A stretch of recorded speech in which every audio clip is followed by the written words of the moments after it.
तिब्बत की पूर्ण स्वतंत्रता पर रणनीति बनाने में जुटेगा संघ, कहा राम कुमार सिंह, राष्ट्रीय महामंत्री ने। आपको बता दें कि संत कबीर नगर जिले के सोनी होटल में भारत तिब्बत समन्वय संघ के पदाधिकारियों द्वारा आज प्रेस वार्ता करते हुए बताया कि चीन के कब्जे से कैलाश मानसरोवर को मुक्त कराने के लिए भारत के शरणार्थी तिब्बतियों को स्थापित करने के लिए भारत तिब्बत समन्वय संघ बनाया गया है और तिब्बत की पूर्ण स्वतंत्रता पर रणनीति बनाने के लिए 7 और 8 अक्टूबर को संत कबीर नगर जिले के सोनी होटल में संघ के लोग के साथ दिग्गज भी जुटेंगे, जिसमें राष्ट्रीय महिला विभाग की मंत्री सोनी सिंह, अनिता जय सिंह, प्रांतीय अध्यक्ष श्रीकांत मणि त्रिपाठी, जिलाध्यक्ष उमाशंकर पांडे, शिवेंद्र विक्रम सिंह, राष्ट्रीय महामंत्री राम कुमार सिंह व राष्ट्रीय प्रभारी इंजीत मिश्रा आदि लोग मौजूद रहे।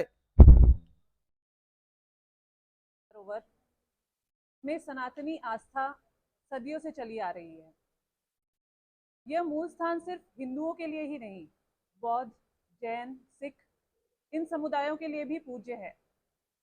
लेकिन यह स्थान तिब्बत में स्थित है और तिब्बत चीन के कब्जे में है। तो ऐसे में कैलाश मानसरोवर की मुक्ति और तिब्बत की आज़ादी के लिए प्रयासरत भारत तिब्बत समन्वय संघ राष्ट्रीय कोर परिषद की 2 दिवसीय बैठक संत कबीर नगर में आयोजित कर रहा है। इस बैठक में संगठन के कार्यों के विषय में चर्चा होगी। संगठन के कार्यों की क्या दिशा हो, किस तरह से हम इस कैलाश मानसरोवर की मुक्ति के आंदोलन को जन आंदोलन बनाएं, इस पर चर्चा होगी। उद्देश्य हमारा यही है कि कैलाश मानसरोवर, जहां पर हिंदुओं को जाने की अनुमति सिर्फ इस वजह से नहीं मिल पाती है क्योंकि चीन का वहां पर कब्जा है। पहले थोड़ी बहुत अनुमति मिलती भी थी, परमिट मिलता था लाखों खर्च करने पर, तो आधे रास्ते से कई बार यात्रियों को वापस भेज दिया जाता था, वहां तक पहुंच नहीं पाते थे। और अब तो अनुमति मिलना बिल्कुल बंद हो गया है। अभी आपने कुछ दिनों पहले सुना होगा कि उत्तराखंड में एक व्यू पॉइंट बनाया जा रहा है कि वहां से लोग कैलाश मानसरोवर की दर्शन कर सके। तो आखिर क्यों हम वहां तक नहीं जा सकते? यही हमारा उद्देश्य है कि हम कैलाश मानसरोवर तक पहुंचे, तिब्बत आज़ाद हो और भारतीयों को वहां जाने में सुगमता हो और तिब्बत के कितने सारे शरणार्थी हमारे यहाँ हमारे देश में रहते हैं वो भी अपने वतन को वापस लौट सकें। किस कमी की वजह से कब्जा हो गया?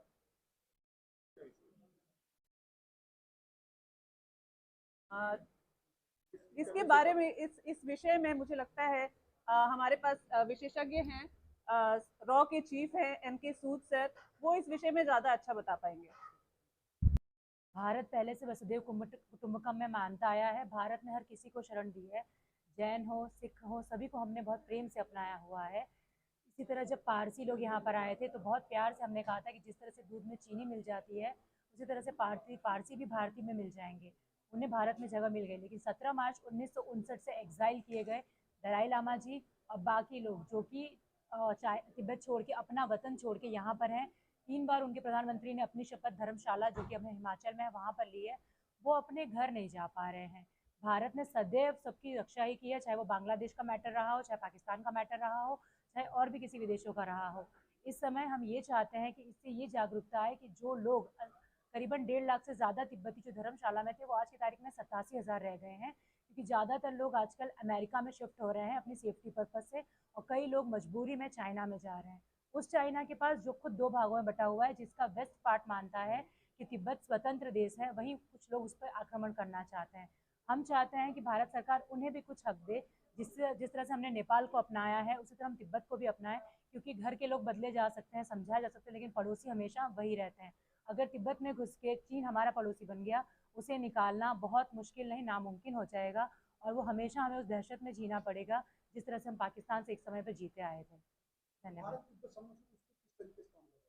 जी, भारत तिब्बत समन्वय संघ में काफ़ी बड़े बड़े अधिकारी जुड़े हुए हैं हमारे साथ, काफ़ी संगठन के लोग जुड़े हुए हैं जो कि इंटरनेशनल और नेशनल दोनों लेवल से मिलकर काम कर रहे हैं, और तिब्बत के भी काफ़ी लोग हैं जो हमारे साथ इस आंदोलन को एक रूप देना चाह रहे हैं। ये एक वैचारिक आंदोलन है, क्योंकि किसी भी आंदोलन की शुरुआत एक विचार से होती है।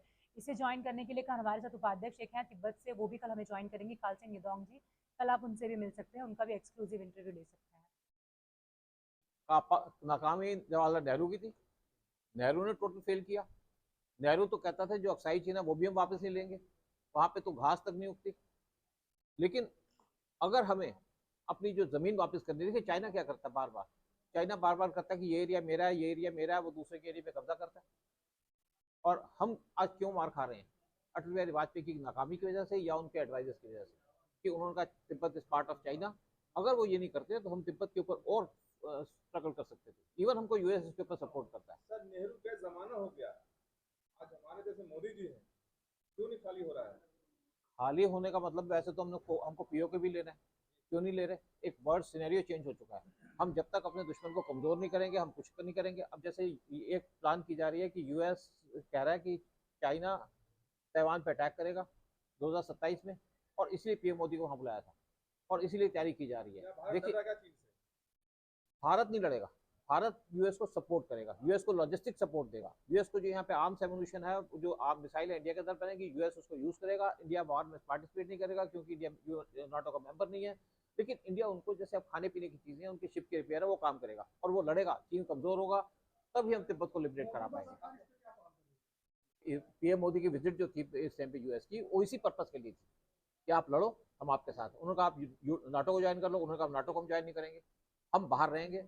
हम हमारी दोस्ती आपके साथ है, क्योंकि चाइना के साथ क्या है, चाइना कहता है यूएस एनिमी नंबर 1 है, इंडिया कहता है कि चाइना एनिमी नंबर 1 है। तो हमारे दोनों के इंटरेस्ट आपस में मर्ज होते हैं, इंटरेस्ट मिलते हैं, और हम अकेले ये काम नहीं कर सकते। यूएस अकेला चाइना से लड़ नहीं सकता, और चाइना जब कमजोर होगा तभी हम तिब्बत को लिबरेट कराएंगे, बाकी एरियाज को भी लिबरेट कराएंगे। लेकिन इन चीजों के नेशनल इंटरनेशनल इश्यूज के ऊपर डिकेट्स लग जाती हैं। तो मानते हैं कि चाइना सुपर पावर बन रहा है?